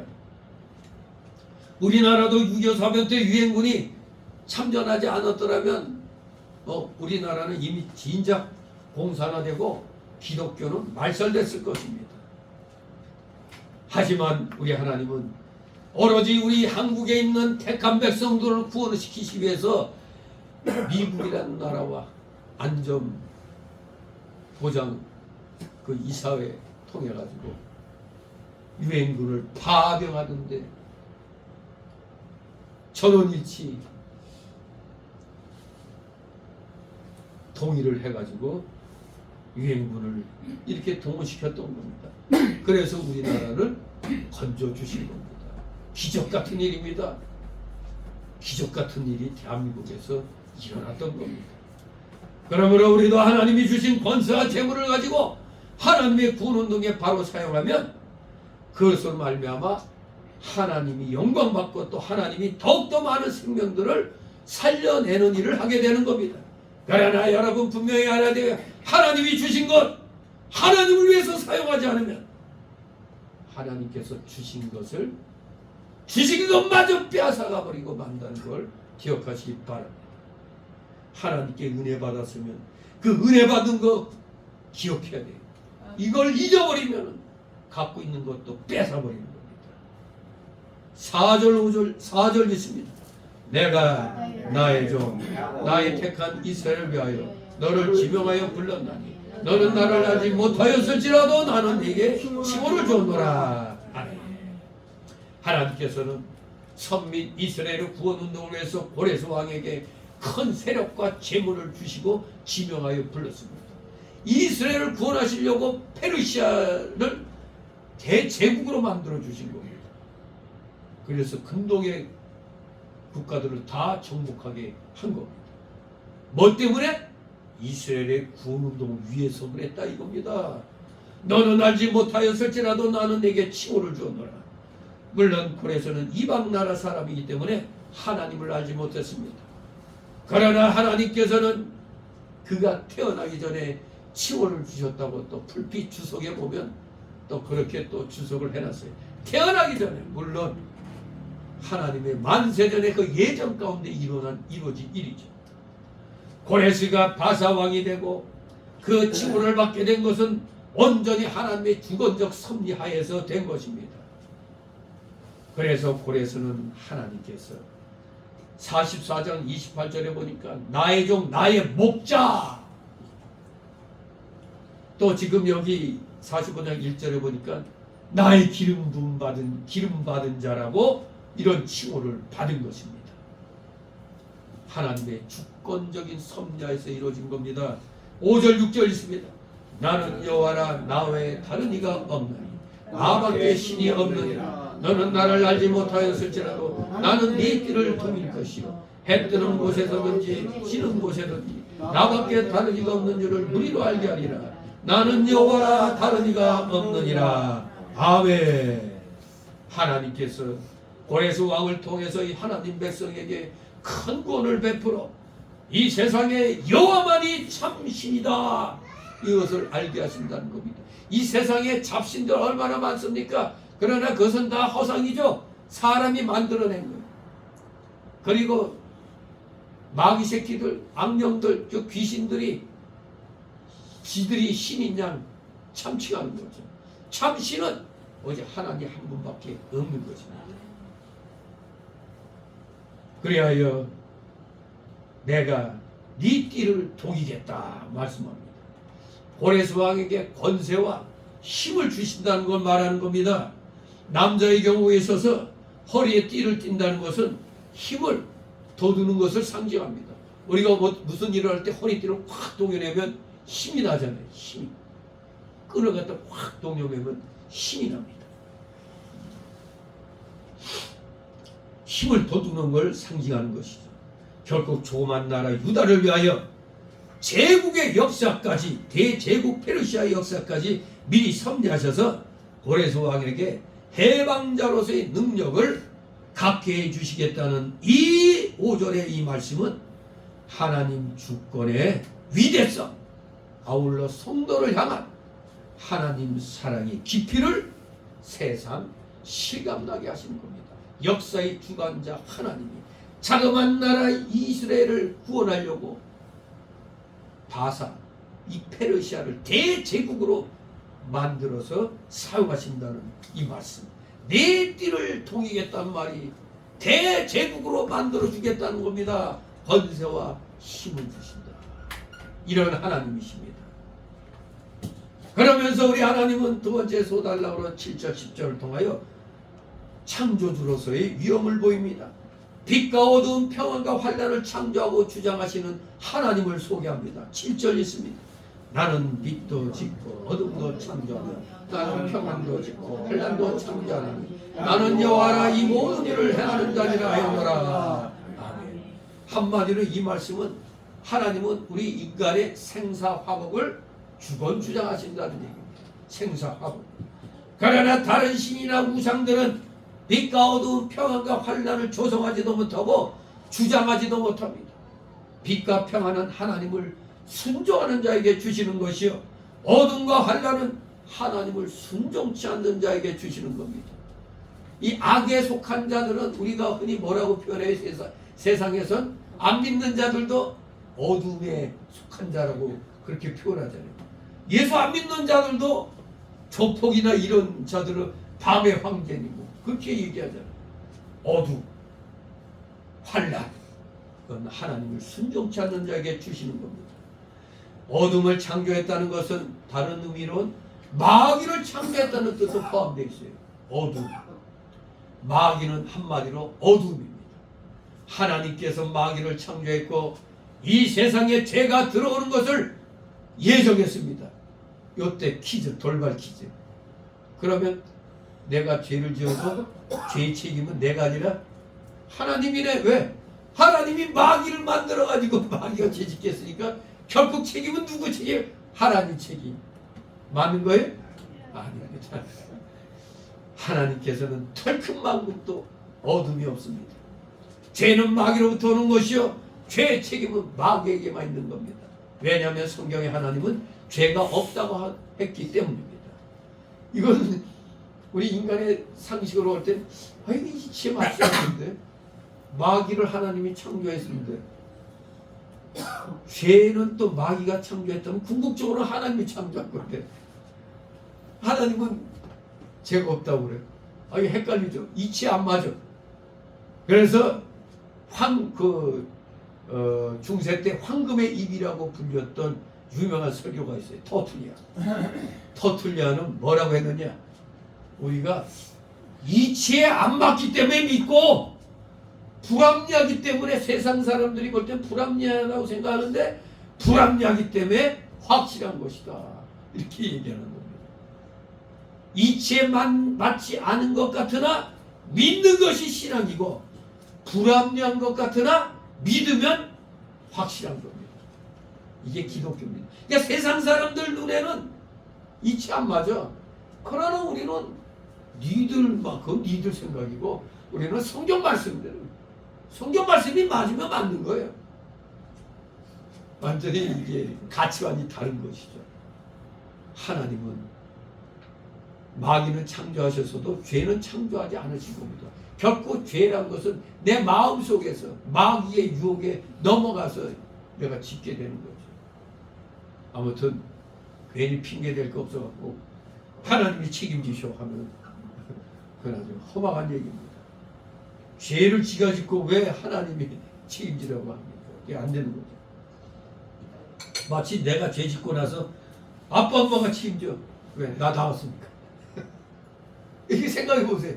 아빠 엄마는 아무 문제 없는데 내가 나가서 나쁜 짓 하고 죄 짓고 나서 나 죄 짓지만 내 책임 아니야. 부모 책임이야.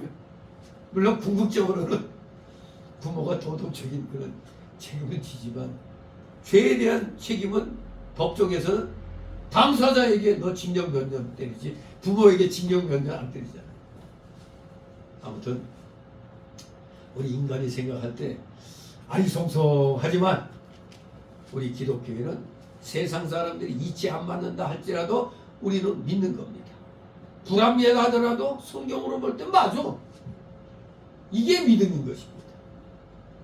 이치에 맞지 않는 것 같으나 믿는 것이 신앙이고 불합리한 것 같으나 믿으면 확실하다 이겁니다. 다같이 8절 있습니다.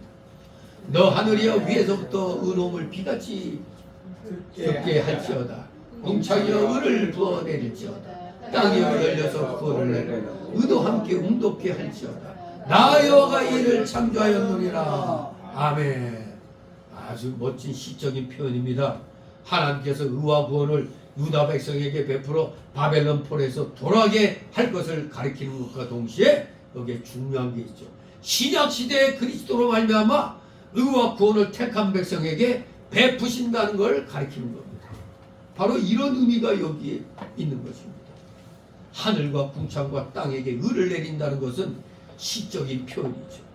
그리스도로 말미암는 하나님의 의가 천지에 가득하여 천지 어디서나 그 의와 구원을 받을 수 있다는 것입니다.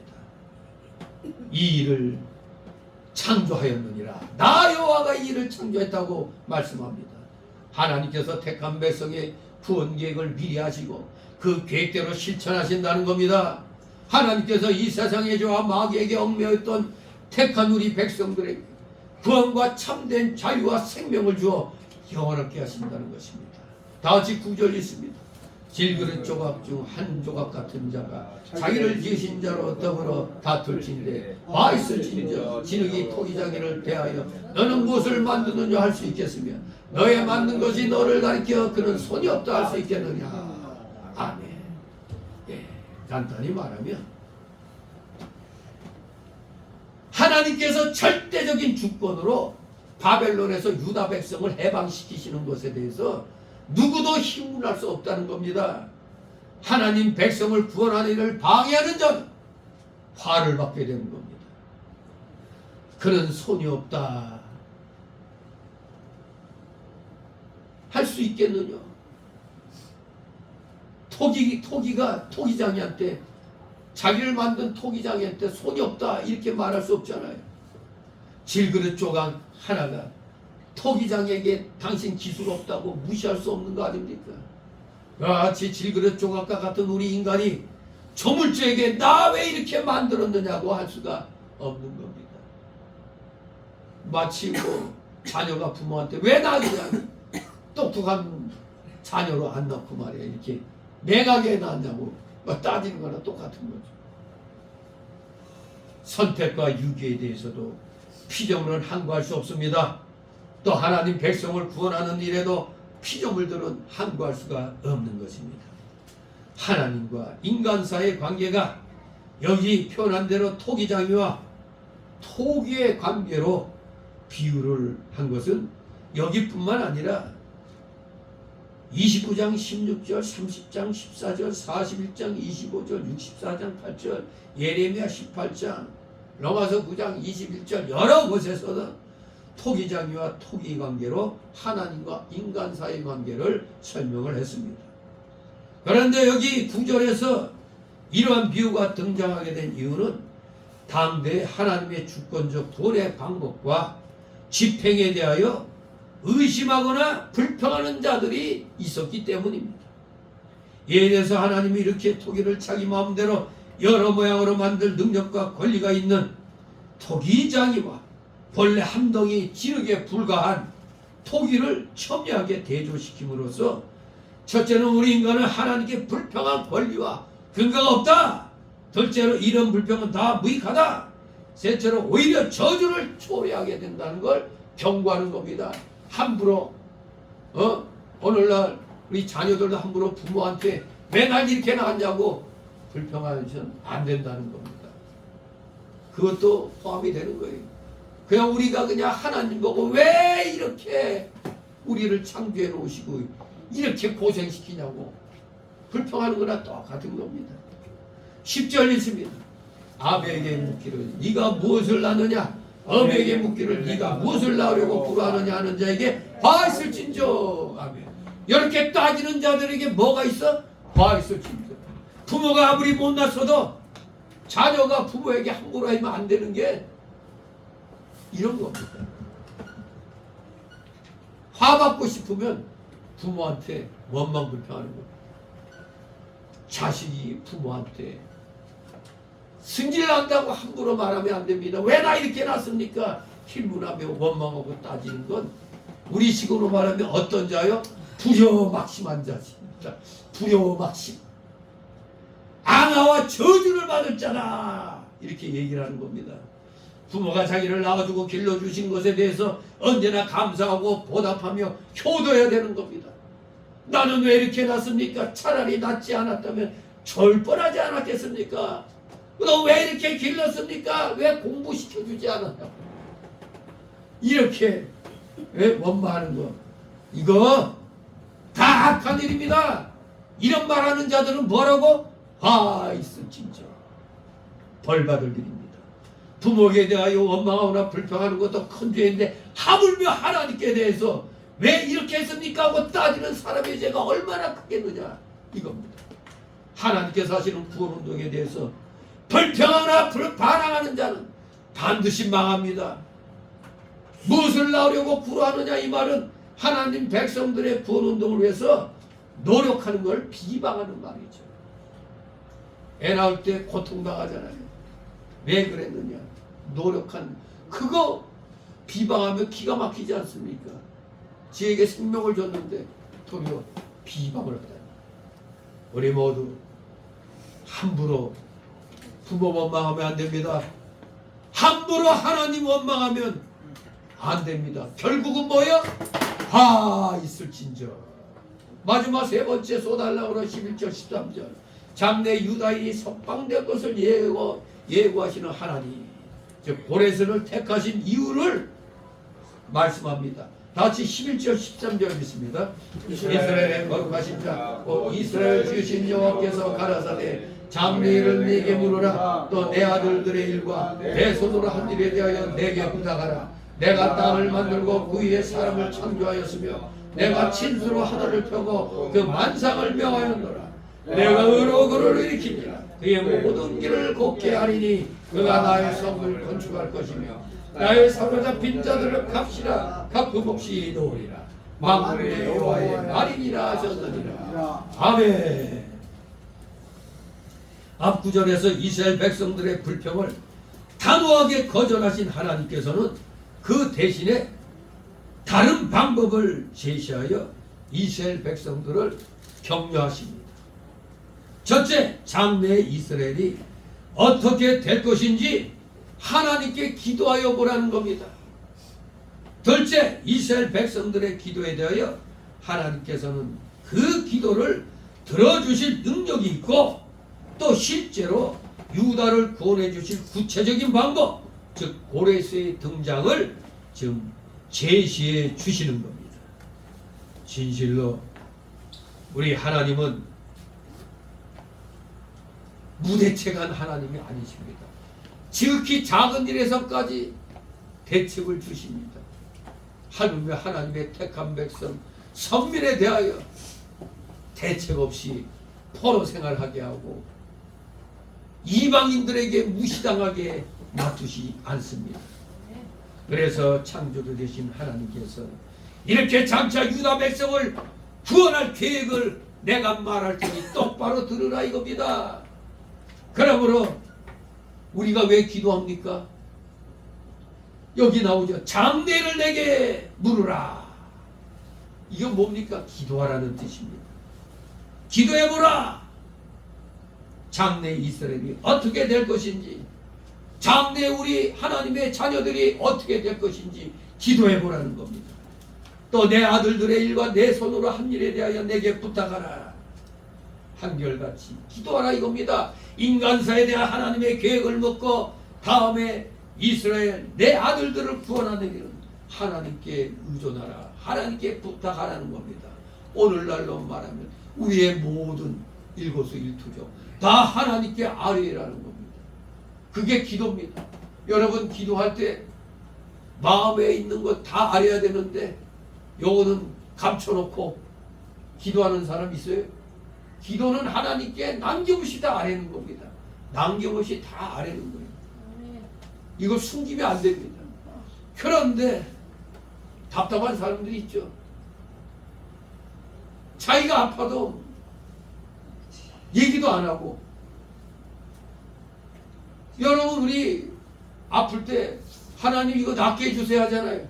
저부터도 그때 요가는 80%라고 그럴 때 이거 뭐 완전히 의사는 암이라고 선언한 건데 그럼 내가 어떻게 기도하죠? 포기합니까? 아니죠. 하나님 저 요관암이라고 그러는데 이거 좀 낫게 해주세요. 구체적으로 얘기해야 될 거 아니에요. 하나님 앞에 구체적으로. 여러분 기도할 때 구체적으로 아뢰시기 바랍니다. 그냥 하나님 다 아시죠? 물론 다 알지 하나님은. 그러나 하나님은 세세히 아뢰기를 원하시는 겁니다. 하나하나 저 지금 이런 상황에 있습니다. 제 여기가 무지하게 아픕니다. 이거 일일이 다 아뢰는 겁니다. 내가 의로 그를 일으킨지라. 여기 그는 하나님께서 유다 백성을 바벨론에서 해방시키는 일이며 바로 그를 일으킨다는 건 고레스 왕을 일으킨다는 겁니다. 즉 유다 백성을 바벨론에서 해방시키기 위해서 대제국 페르시아의 고레스를 일으켜 세상을 정복하게 한다는 겁니다. 그래야 마침내 그 당시 강대국이었던 바벨론 제국을 페르시아를 더 강력하게 만들어서 강력한 바벨론을 무너뜨려서 해방시켜준다. 그걸 얘기하는 겁니다. 그리하여 성읍을 건축한다고 했습니다. 즉 예루살렘 성읍을 다시 건축하게 만든다는 겁니다. 그리하여 나의 사로잡힌 자들을 값이나 값품 없이 놓으리라 말합니다. 진실로 이제 하나님께서는 모든 것이 내게 속할 것이고, 또 여기 보면은 나의 사로잡힌 자들을 값이나 값품 없이 놓으리라고 말씀합니다. 바사 제국이, 페르시아 제국이 애굽과 구스 수바까지도 다 점령할 것을 앞으로 말씀하는 겁니다. 이 14절에서 그런 말씀하셨지만 결코 이 13절에서 성읍을 건축하고 나의 사로잡힌 자들을 값이나 값품 없이 다 놓는다는 것. 고레스 왕이 바벨론 제국을 무너뜨리고 그래야 유다 포로들을 석방할 때 무슨 속종금을 받지 아니하고 그대로 그냥 무료로 해방시킨다는 걸 가리키는 겁니다. 이게 에스라 1장 4절 6절 느헤미야 5장 8절에 이스라엘 백성들을 귀국을 시키잖아요. 1차 귀환, 2차 귀환, 3차 귀환 다 포로 속종금 받지 아니하고 해방을 시켜주는 겁니다. 그런데 여기 이 말씀에서 아주 귀한 진리가 내포되어 있어요. 무슨 진리? 그리스도께서 기름 부음 받으시고 이 세상에 오셔서 죄와 마귀에 포로된 택한 자들의 영혼들을 값없이 속량해 주시고 구원해 주신다. 이것을 바로 여기에 나의 사로잡힌 자들을 값이나 값품 없이 놓으리라. 이 고레스 왕을 가리켜 앞으로 그리스도께서 오셔가지고 이렇게 택한 자들의 영혼들을 값없이 속량해 주시고 구원해 주신다는 걸 이 13절에서 아주 귀하게 우리에게 암시해 주면서 교훈해 주고 있는 겁니다. 이러니 구약 성경이 참말로 어떻게 보면 엄청난 그런 예언의 말씀과 그 교훈들이 담겨 있어요. 어떻게 보면 신약 성경 말씀도 마찬가지겠지만 그래도 이 영적으로 이렇게 살펴보면은 구약 성경에서 어떻게 보면 더 많은 은혜를 받게 되기도 합니다. 왜? 앞으로 오신 예수 그리스도를 계속해서 우리가 이 환난 속에서도 우리에게 주지시켜주고 있잖아요. 메시아가 오셔서 구원해 주신다. 희망을 갖게 되죠. 소망 있는 사람. 우리 모두 오늘 잠시 이 세상이 지금 어지럽습니다. 우리나라뿐만 아니라 모든 나라가 지금 아주 심각합니다. 지금 유럽의 프랑스도 망하기 일보 직전이에요. 거기도. 왜? 복지 정책을 이 좌파들이 정권 잡다 보니까 거기도 이 복지 정책을 많이 펼쳐요. 포퓰리즘. 그럼 프랑스 재정도 지금 엉망이에요. 그리스도 같이 될 수가 있어요. 그런데 지금 또 전쟁 그 비용까지 또 이제 늘려놨단 말이에요. 국방비까지. 아주 지금 전 세계가 지금 요동치고 있습니다. 이러다가 터지는 거예요. 잘못하면. 그런 와중에 대한민국도 지금 들끓고 있는 겁니다. 우리만 왜 이런가? 이럴 때 나오는 노래가 뭐예요? 태수형 왜 그래? 아무튼 우리 오늘의 이 현실, 어차피 우리가 살고 있는 이 현실 속에 지금 들어왔어요.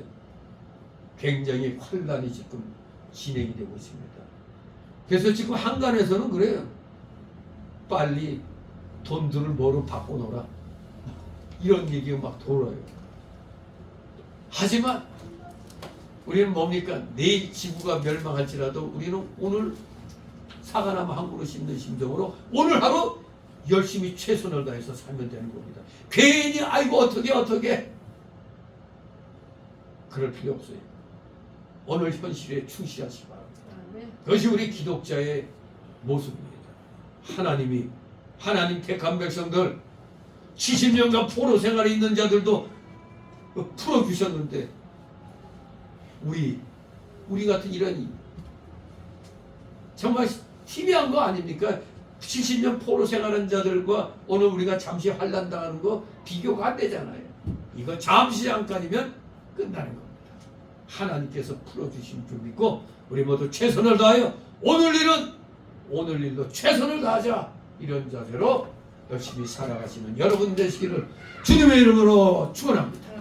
기도합니다. 거룩하신 하나님 아버지, 감사를 드립니다. 한치 앞을 알 수 없는 인생길, 그러나 하나님께서는 합력하여 선을 이루게 해주신다고 하셨기에 우리는 십자가만을 바라보면서 주님의 그 은혜만을 사모하면서 날마다 주어진 시간을 최선을 다하여 하나님께 충성하는 귀한 믿음의 삶을 살아가는 우리 모두 되게 하여 주시옵소서. 감사드리며 예수 그리스도의 이름으로 기도드려옵나이다. 아멘.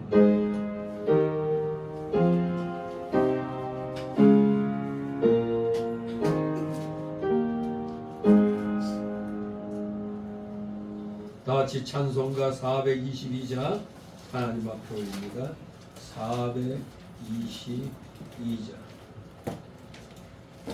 422장 새 찬송가는 376장.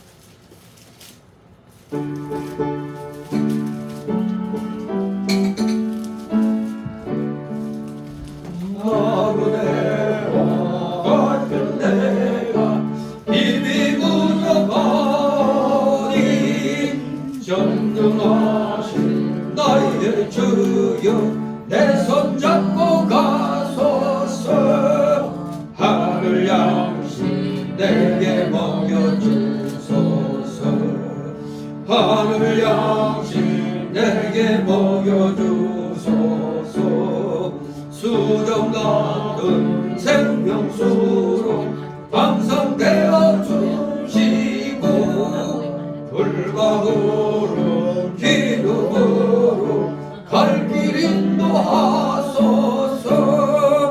나의 주여 님과 함께 되소서.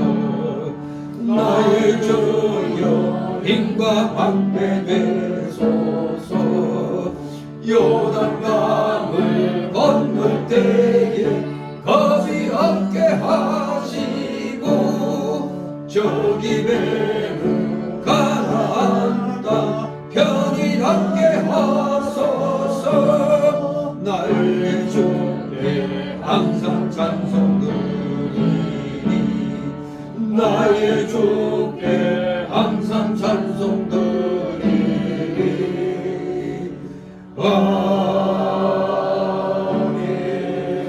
아멘. 잠시 드려진 예물을 놓고 하나님 앞에 봉 기도 올립니다.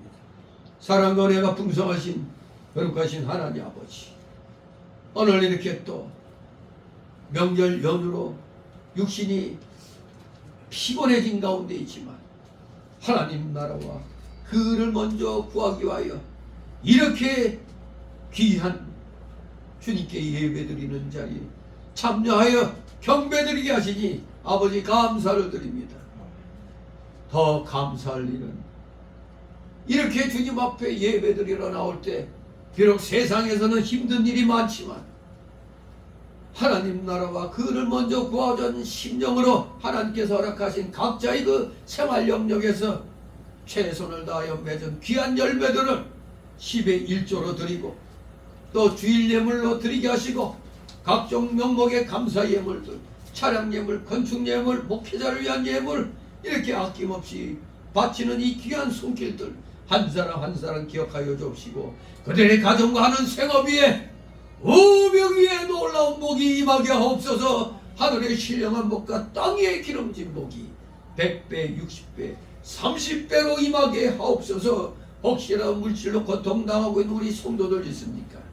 속히 그 어려움 믿음으로 이겨내게 하여 주심으로 말미암아 하나님께로부터 하늘 창고문을 열 수 있는 열쇠를 받아 마음껏 주의 영광을 위하여 물질을 사용할 수 있는 진정한 믿음의 자녀들, 물질의 실력자들 다 되하여 주시옵소서. 드려진 예물 몸된 교회를 위하여 잘 사용되도록 늘 은혜로 충만케 하여 주시옵소서. 감사드리며 예수 그리스도의 이름으로 기도드리옵나이다. 아멘.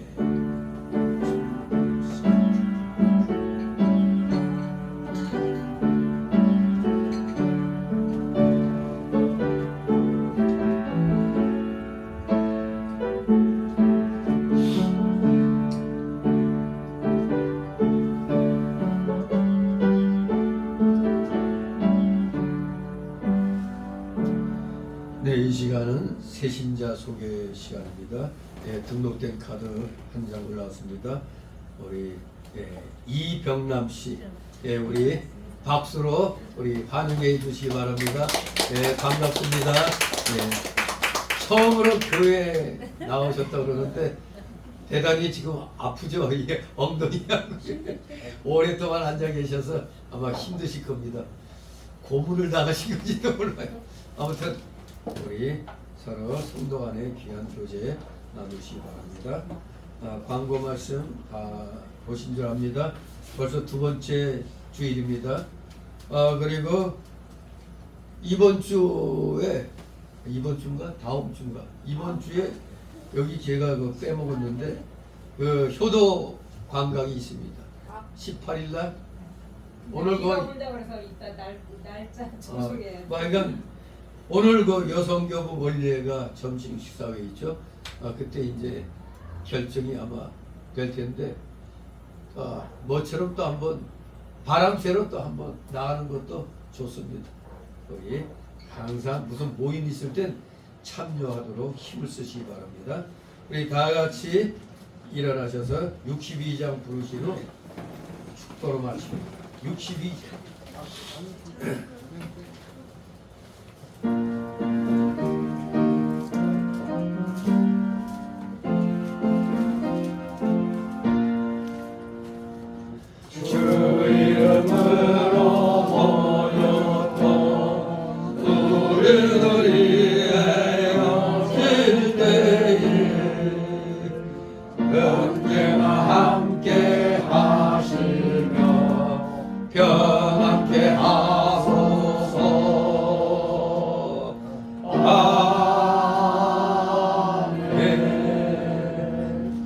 영원한 지옥 사마 형벌로부터 영생 복락의 무궁천국으로 우리를 권하여 주신 우리 구주 예수 그리스도의 크신 은혜와 하나님 아버지의 극진하신 사랑하심과 성령 하나님의 감동 감화 교통 충만 내주 역사하심이 여기 머리 숙인 모든 무리들 머리 위에와 각 가정 위에 하는 생업 위에 이 나라 이 민족 위에 이 나라 모든 올바른 교회들 위에 이제부터 영원토록 함께 있을지어다. 아멘.